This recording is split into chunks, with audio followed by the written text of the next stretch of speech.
नमस्कार। आज के इस वीडियो में जनसत्ता के संपादकीय से 558 शब्दों के डिक्टेशन को हम लोग लेने वाले हैं। लेकिन अगर आपको ये नहीं पता है कि इन 558 शब्दों की आउटलाइंस क्या होंगी, तो आप हमारे शॉर्ट हैंड टीम ऐप को प्ले स्टोर से डाउनलोड कर सकते हैं। ऐप पर इस पूरे आर्टिकल को शॉर्ट हैंड यानी संकेत लिपि में ट्रांसलेट करके आपको दिया जाता है। और अगर आपको इस डिक्टेशन के PDF की ज़रूरत है तो PDF भी आपको ऐप पर ही मिलेगा। ऐप का लिंक इसी वीडियो के ठीक नीचे डिस्क्रिप्शन बॉक्स में आपको मिल जाएगा। इस डिक्टेशन को हम 3 अलग अलग स्पीड में लेंगे। पहली बार में 70 की स्पीड में, दूसरी बार में 80 की स्पीड में, तो तीसरी और आखिरी बार में इसी डिक्टेशन को हम लोग 90 की स्पीड में लेने वाले हैं। तो 70 की स्पीड में आपका डिक्टेशन स्टार्ट होगा 5 सेकेंड के बाद। तब तक के लिए आप रेडी रहें। स्टार्ट। पश्चिम बंगाल में विधानसभा चुनाव के पहले चरण में गुरुवार को जिस तरह करीब 92% मतदान की खबर आई है, उससे साफ है कि इस बार वहां की जनता ने अपने मताधिकार को लेकर अपेक्षा ज़्यादा सजगता दिखाई है। इसका एक कारण SIR की प्रक्रिया के बाद मतदाता सूची में मौजूद लोगों का अपने मताधिकार को लेकर पहले से ज़्यादा सतर्क होना भी हो सकता है। हालांकि अभी दूसरे चरण का मतदान बाकी है और आखिरी तस्वीर नतीजों के बाद साफ होगी, लेकिन राज्य में बड़ी संख्या में लोगों के वोट डालने से वंचित रह जाने को लेकर जैसे सवाल उठ रहे हैं, उनका जवाब सामने आना देश की लोकतांत्रिक परंपराओं को बचाए रखने के लिए जरूरी है।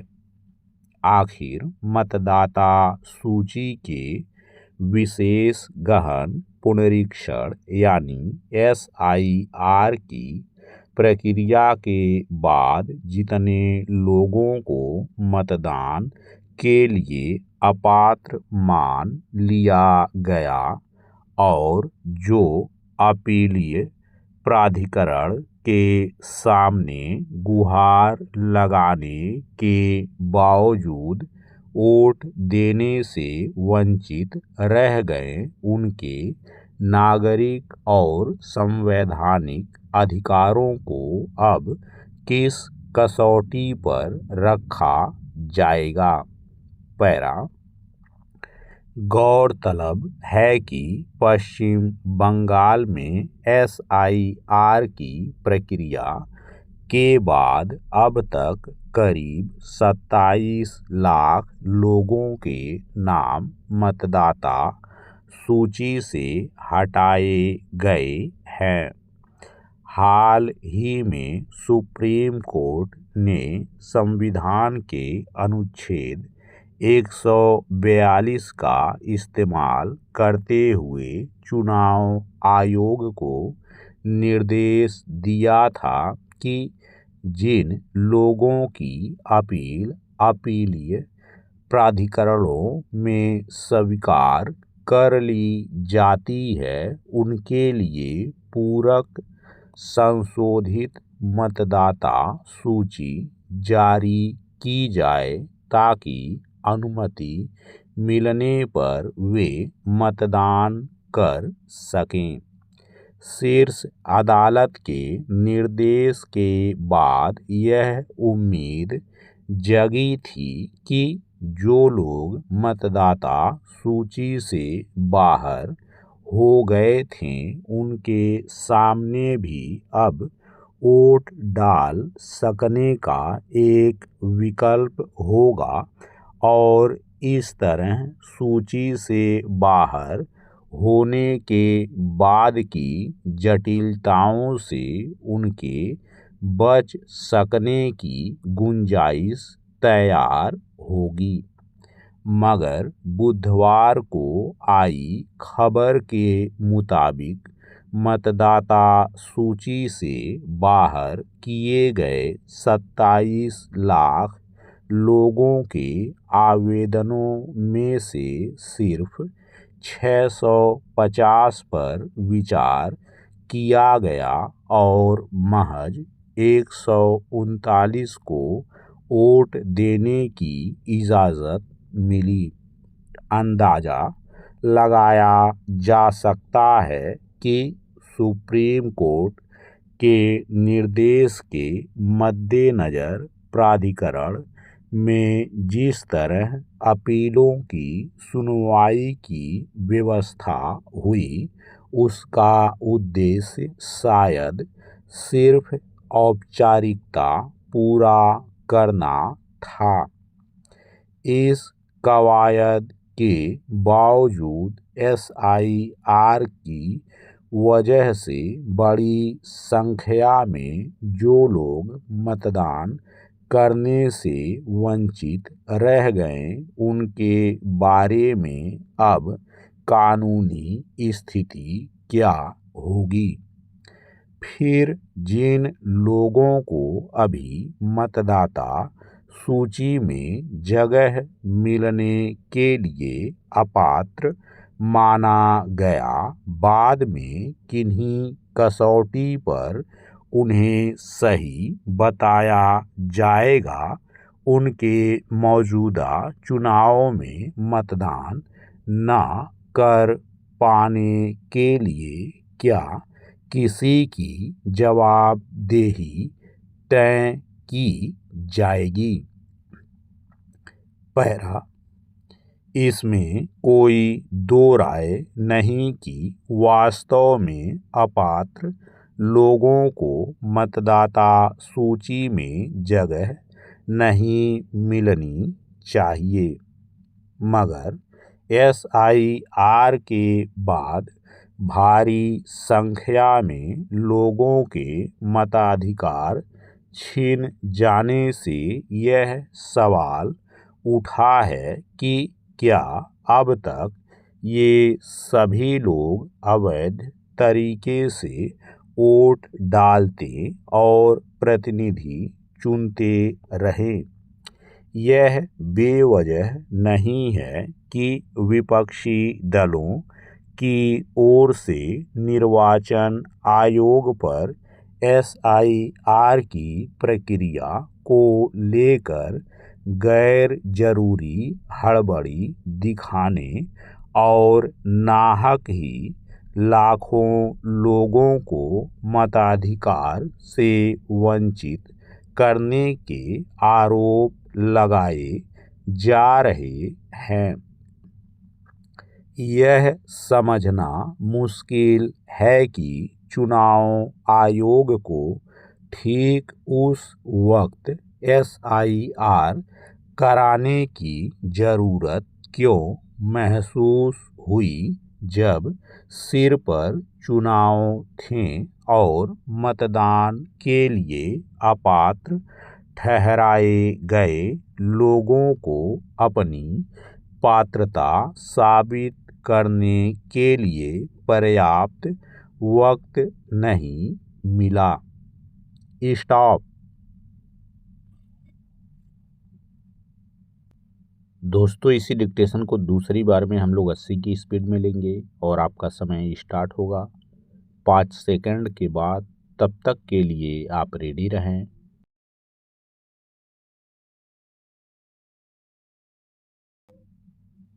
स्टार्ट। पश्चिम बंगाल में विधानसभा चुनाव के पहले चरण में गुरुवार को जिस तरह करीब 92% मतदान की खबर आई है, उससे साफ है कि इस बार वहाँ की जनता ने अपने मताधिकार को लेकर अपेक्षा ज़्यादा सजगता दिखाई है। इसका एक कारण SIR की प्रक्रिया के बाद मतदाता सूची में मौजूद लोगों का अपने मताधिकार को लेकर पहले से ज़्यादा सतर्क होना भी हो सकता है।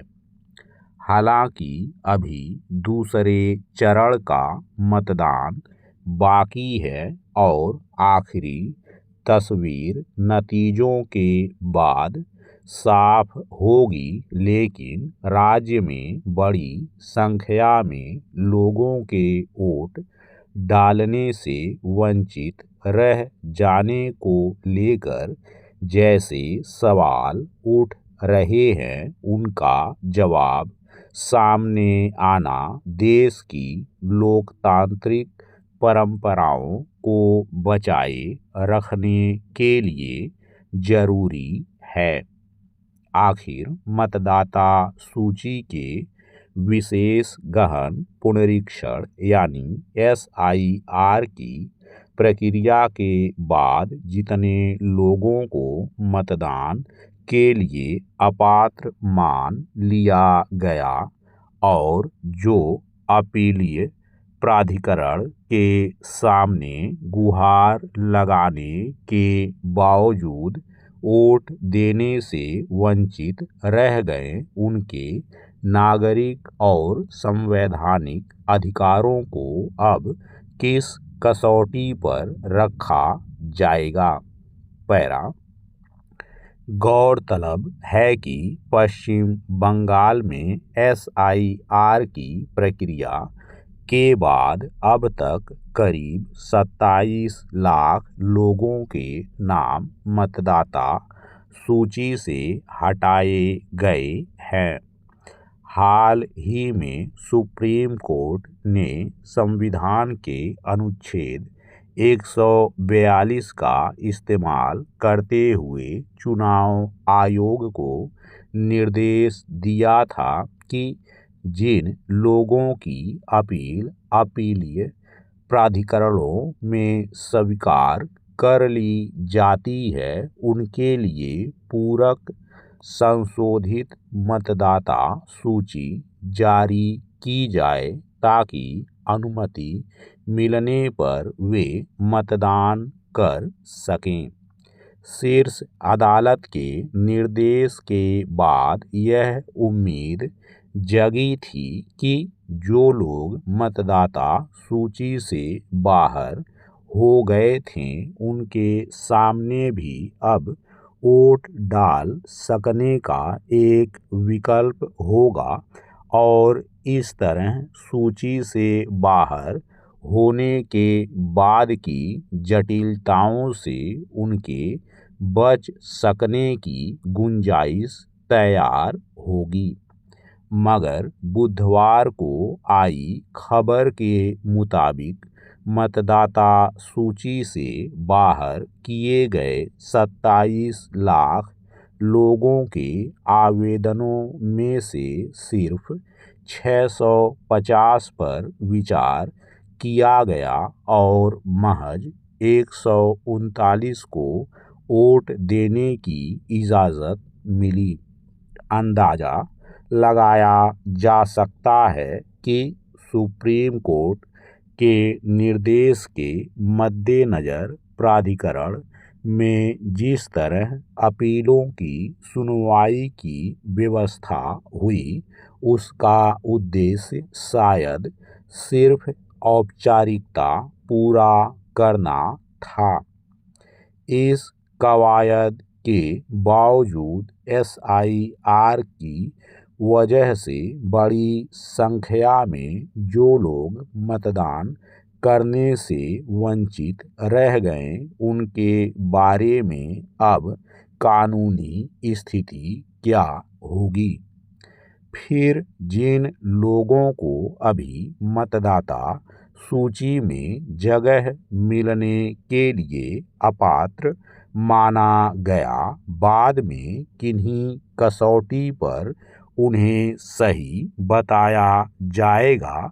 उनके मौजूदा चुनाव में मतदान न कर पाने के लिए क्या किसी की जवाबदेही तय की जाएगी?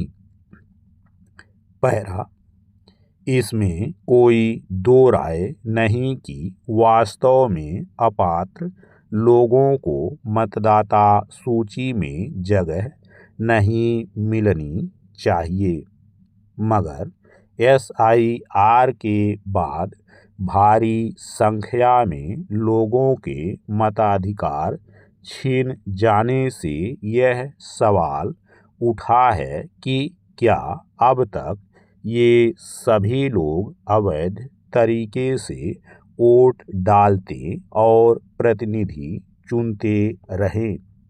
यह बेवजह नहीं है कि विपक्षी दलों की ओर से निर्वाचन आयोग पर SIR की प्रक्रिया को लेकर गैर जरूरी हड़बड़ी दिखाने और नाहक ही लाखों लोगों को मताधिकार से वंचित करने के आरोप लगाए जा रहे हैं।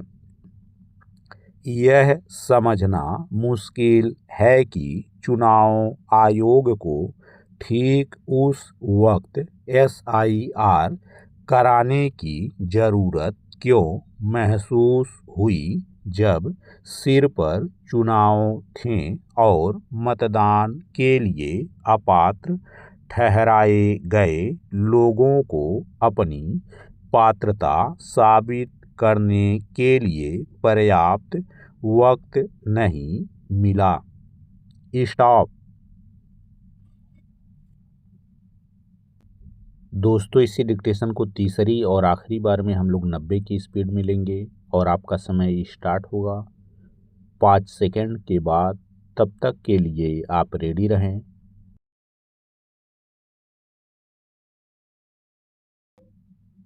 स्टार्ट।